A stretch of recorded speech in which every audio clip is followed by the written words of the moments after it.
As iron sharpens iron, so one man sharpens another.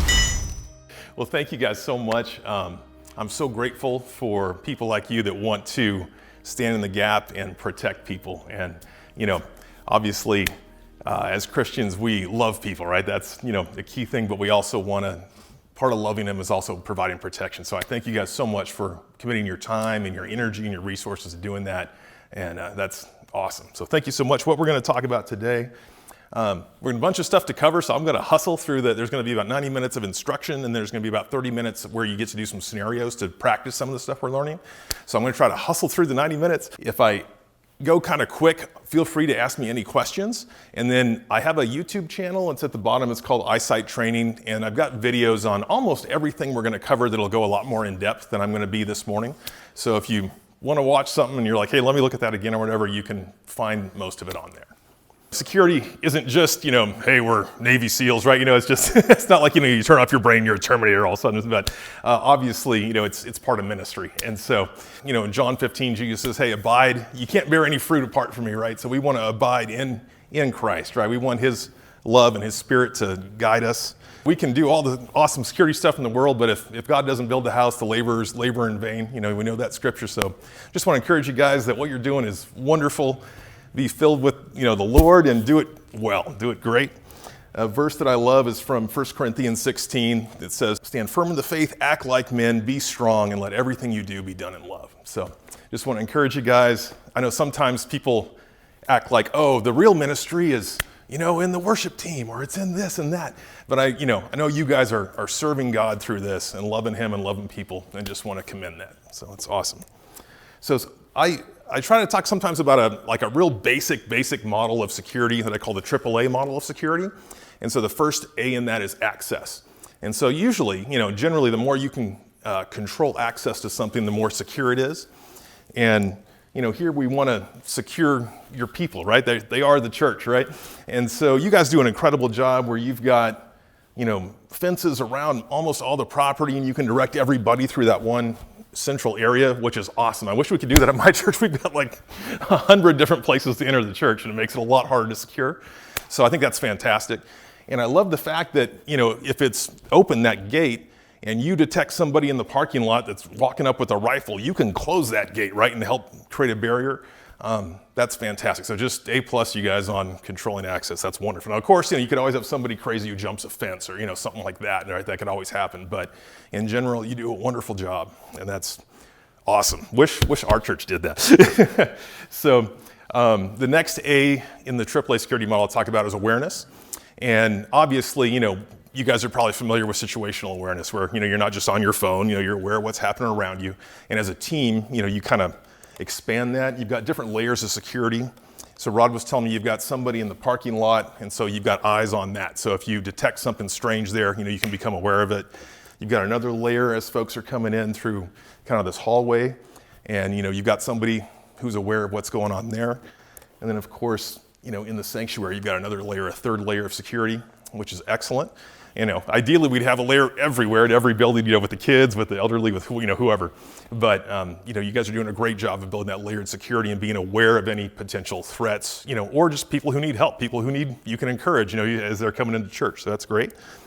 And then the last A in that model is ability. So once you detect a threat or a problem, you've got ability to respond to that problem. And there's, some problems that maybe you're not trained for, but throughout the team, maybe this person's really good at de-escalating somebody who's upset. And this person's, they can shoot the lights out, right? So between maybe somebody on your team is really good if there's a medical issue. Some kid they're goofing off and they get a bloody nose and they need help, or an elderly person takes a fall. So on your team, you can provide those abilities. And that's what part of today is about, is just to increase some training for abilities you guys have to respond to potential issues that can come up. Okay. And so the first thing, I know when I first started security, and you guys probably have a lot more experience than I do, but I would question. I might see somebody walking in the parking lot and it's like, man, that guy looks kind of weird, or he's got this big old bag. Should I do anything about it? Should I say something? Should I talk to him? And usually the right time to do something is right now, right? So I had to kind of learn that of like, hey, be active, don't be passive, don't be reactive. So now when I see somebody and if I think it's kind of weird, I just go say hi to them and I shake their hand. How you doing, man? Nice to meet you. Welcome to church. And real quick, you get a feeling for what's their mindset, right? And if there's like, oh, I'm kind of nervous, it's my first time, you get, oh, okay, I understand why they were acting a little odd. And if they're just weird, man, if they're creepy, like if I'm in the kids area and this dude who doesn't have kids, but he wants to come over there, you're like, hey, buddy, let me direct you over here, and hey, you tell your guys, hey, keep an eye on this guy, right? So you can get a sense for somebody pretty quick, but you want to be proactive and not reactive. On the security team, you don't have to be, mean mugging everybody who's coming in, right? Obviously we want people to come to Jesus, right? We want people to come be part of the church. So we're friendly and we're welcoming, but we're also on the lookout, and when we see something that's off, we want to go check it out right away. Now, the one caveat to that would be if you see something that's really potentially a very high risk, like, if you see a guy approaching the parking lot and it's 115 in the summer here and he's got a trench coat on and it looks like he might be concealing a weapon, I wouldn't want you to go out by yourself, right? If you guys have radios, get on your radio, get a buddy to come and say, hey, let's go talk to this guy. And if somebody has a weapon out there, somebody's got a golf club or something and they're acting crazy, you can close down your gate if you want right away, just to prevent him from interacting with other people, and call 911, get some help with whatever situation you see. So, I would say, yeah, now's the time to act, but sometimes it doesn't mean let me put myself in harm's way. Sometimes it means let me get some help, right?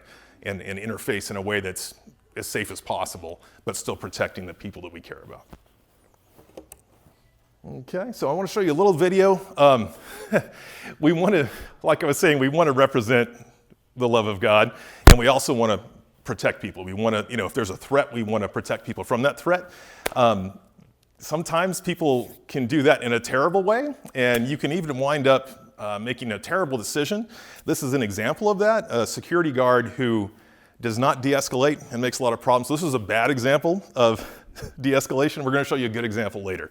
But the gentleman who runs this YouTube channel, it's called Active Self-Protection. He'll kind of walk you through the situation. You can see what unfolds here. You can see our security guard with his back to us, and there is a local indigent guy, a homeless dude, who is often asked to leave this McDonald's for loitering. And the guard has asked him to leave, and then apparently about 5 minutes before this video starts, he pepper sprayed him, and that didn't drive the guy off. And so now, 5 minutes later, you're gonna see him get his baton out. We have audio, let's listen in. Hey, that's what I say. Okay, sit down. Sit down, sit down. One of this. Go ahead, man. Let it go. 195. Let it go. Let it go, man. What you doing, dude? Let it go. You hold on my baton. This is a weapon. Let it go, sir. Let it go. Let it go, man. Let it go. Let it go, mother. You know what, man?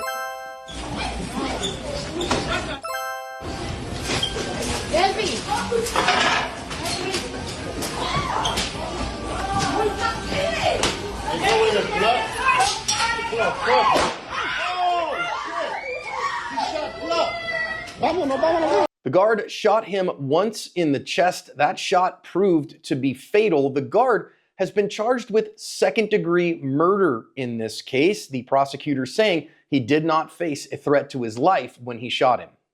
Yeah, that went really bad, really fast. And I don't know, if I played it back and slowed it down, you could see at first when the security guard has that baton and he kind of hits the guy, he's escalating, right? And so of course the guy doesn't like getting hit and he grabs it. And the security guard at that point, when the guy wouldn't leave, could have said, okay, you're trespassed. If you won't leave, I'm going to call the police and they'll escort you out, right? But instead, he was taking it to the next level.